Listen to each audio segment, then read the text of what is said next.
Jean-Claude Méral, bonjour. Bonjour. Tu as été successivement président du conseil départemental de l'Allier.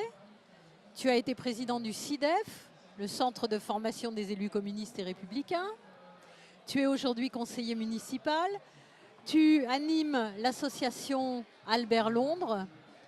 Et puis tu fais beaucoup de choses encore. Tu es aussi dans le tourisme social international.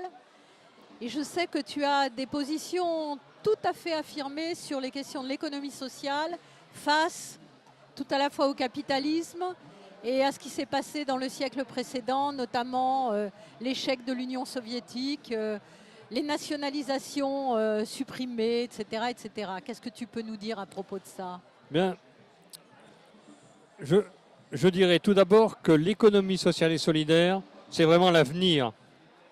L'avenir pour les pays, mais l'avenir aussi pour le communisme.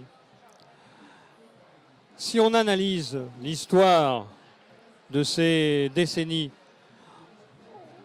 l'échec, c'est l'échec de l'étatisme, donc de l'Union soviétique. L'échec des nationalisations, c'était des étatisations. Or, l'économie sociale et solidaire sont les territoires.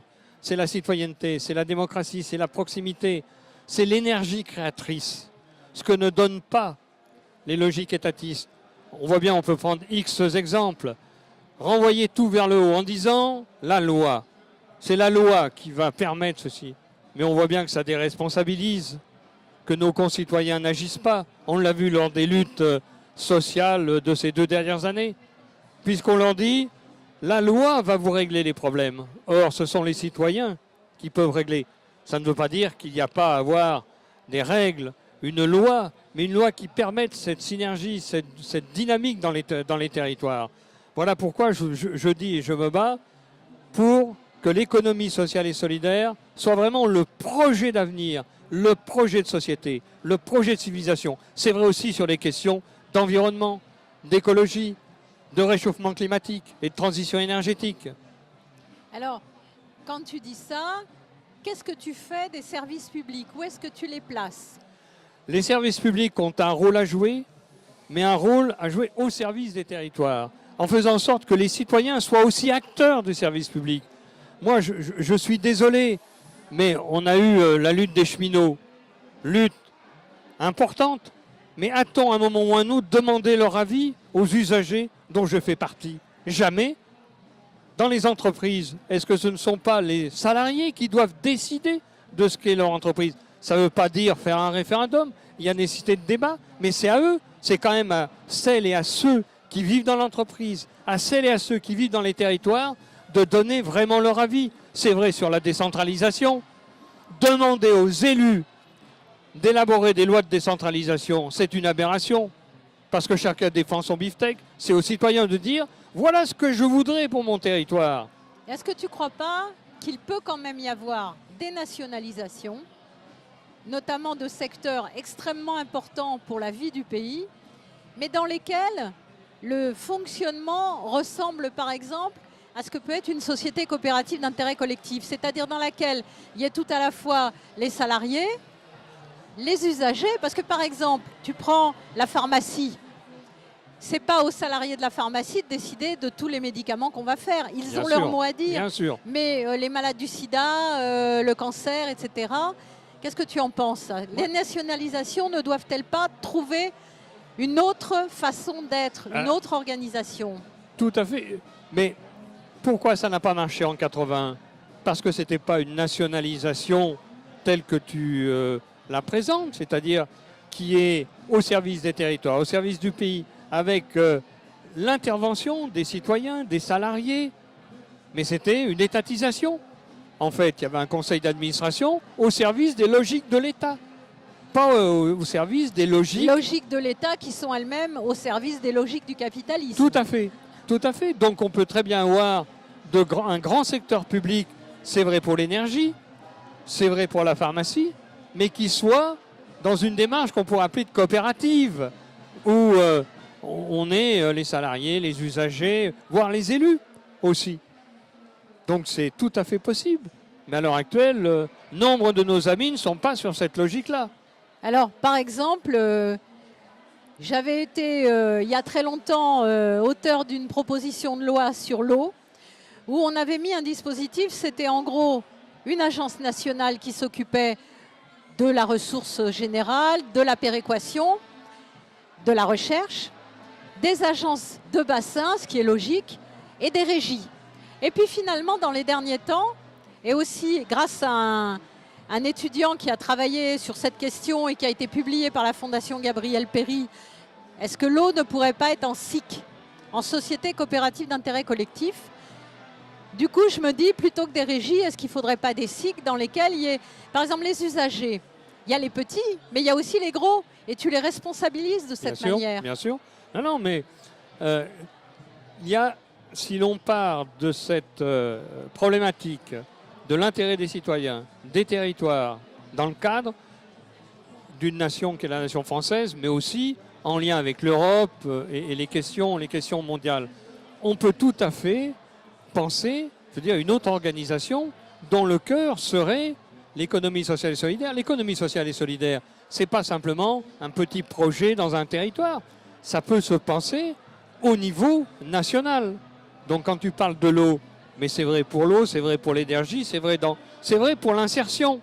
Et je vais peut-être le dire ici, je ne suis pas d'accord avec nombre de propositions de Macron, mais créer une agence nationale de l'insertion, à condition qu'elle soit dans ce modèle-là, oui. C'est quelque chose d'extrêmement positif, parce que je suis administrateur d'une association d'insertion, Jardin de Cocagne dans mon secteur, mais le directeur s'arrache les cheveux, parce qu'on a X institutions, départements, régions, l'État, ceci, Pôle emploi, et ça ne fonctionne pas. Donc il faut effectivement un cadre national, et ensuite, après, qu'il y ait dans chaque secteur des cadres locaux, mais dans une dynamique qui est au cœur le citoyen, celui pour qui l'insertion est faite. Tu prends là un exemple, les jardins de Cocagne, on sait que ça marche pas mal. Il y a dans l'économie sociale et solidaire, tout n'est pas fantastique. Il y a des problèmes de démocratie dans les grandes banques de l'économie sociale, même au crédit coopératif. Dans les mutuelles, il y a de gros problèmes de démocratie. Les salariés des mutuelles ne sont pas sociétaires. Il faut, parce que tu as tout à fait raison, quand on parle de l'économie sociale et solidaire, il ne faut pas être naïf. Je veux dire, il y a X secteurs qui n'ont de mots que l'économie sociale et solidaire. Donc il faut repenser, et toujours au cœur, c'est la démocratie, enfin la citoyenneté, pas la démocratie délégataire, mais vraiment la démocratie, et faire en sorte que les salariés soient associés, que les usagers dans les banques, les sociétaires le soient aussi, que les acteurs des territoires le soient aussi. Moi je dis toujours, et ça rejoint l'économie sociale et solidaire, il faut qu'on soit solidaire, que l'on soit...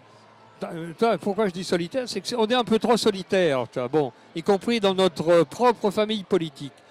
Mais il faut être dans une approche que moi j'appelle territoriale du développement, multiniveau, c'est-à-dire tous les niveaux de l'État jusqu'aux collectivités, multi-acteurs, c'est-à-dire tous les acteurs, parce qu'il y a aussi de la concurrence dans l'économie sociale et solidaire, y compris dans ce qu'est l'alimentation ou l'insertion, c'est-à-dire on est dans une concurrence.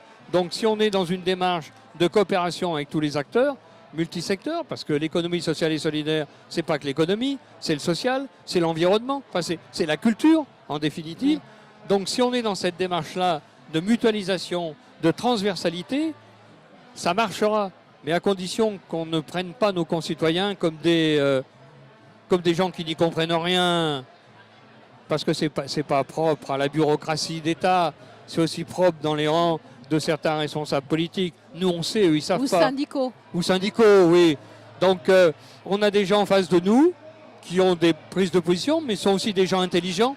Il faut les écouter, discuter avec eux, leur apporter un certain nombre d'éléments. C'est ce que peut faire l'éducation populaire.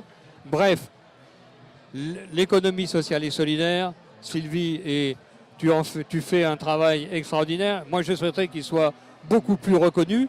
C'est l'élément central de la société de demain. Et on réglera beaucoup de problèmes, y compris les problématiques du réchauffement climatique, quand on sera dans cette dynamique-là. Ça ne veut pas dire que ça se fera comme ça du jour au lendemain.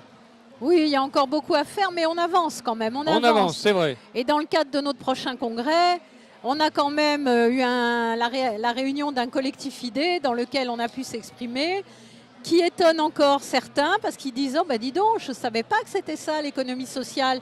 Tu me parles des monnaies locales, par exemple. Ouais.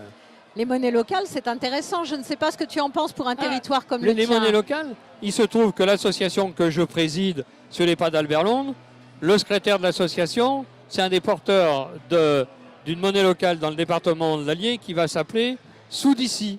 Ça sera le Soudici, donc sur l'ensemble du département. Donc on est au cœur aussi de cette problématique des monnaies locales. Et les monnaies locales qui permettent de redonner à la monnaie valeur d'usage plutôt que valeur d'échange, même si c'est de l'échange, Ouais. et qui permet en fait, c'est encore de l'éducation populaire.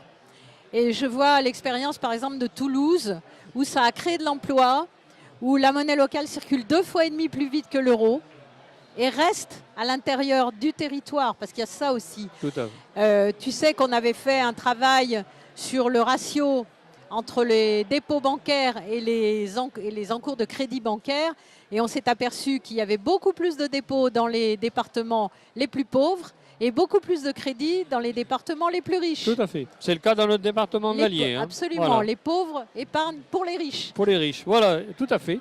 Non, mais pour revenir à la monnaie locale, notre ami de Toulouse, je veux dire, il est venu dans l'Allier. C'est une référence pour les gens que je côtoie, qui sont en train.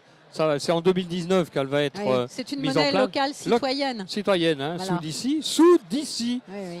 Et donc, ils se sont basés sur ce qui s'est fait à Toulouse et ailleurs. Oui. Donc voilà, donc il y a vraiment du dynamisme, de la créativité, de l'innovation dans les territoires. Et c'est de là qu'il faut partir. Qu'est-ce que tu penses des pôles les PTCE, les pôles territoriaux de coopération économique, plutôt que les pôles de compétitivité? Chez nous, ça n'existe pas encore, mais c'est une solution. Oui. Alors, ce n'est pas la panacée non plus, Non. mais ça permet de développer des logiques de coopération. Voilà. Parce qu'en fait, ce qui manque beaucoup dans les territoires, on parle beaucoup de coopération, mais c'est timide. Les coopérations entre collectivités n'existent pas beaucoup. Alors, c'est fait de manière administrative avec la loi NOTRe, les intercos, etc. Mais il faut du temps. Et si je prends qu'un exemple, dans ma commune, on a mis un projet participatif et ensuite on a associé les autres communes. Donc maintenant, on se retrouve à 6 communes pour porter, c'est autour du patrimoine naturel, historique, mis en valeur, mais on porte mais c'est parti des citoyens. Donc comme quoi, je le dis toujours, un nombre d'élus, arrêtez de dire on ne peut plus rien faire, c'est pas vrai. Parce que dans votre commune, vous avez une chose, les citoyens qui sont là, et vous avez des richesses dans votre territoire, même la plus petite commune, du patrimoine, vous avez des petites entreprises, et bien avec ça, on peut avancer. C'est une bonne conclusion. Merci Jean-Claude. Merci Sylvie, et bon courage à toi.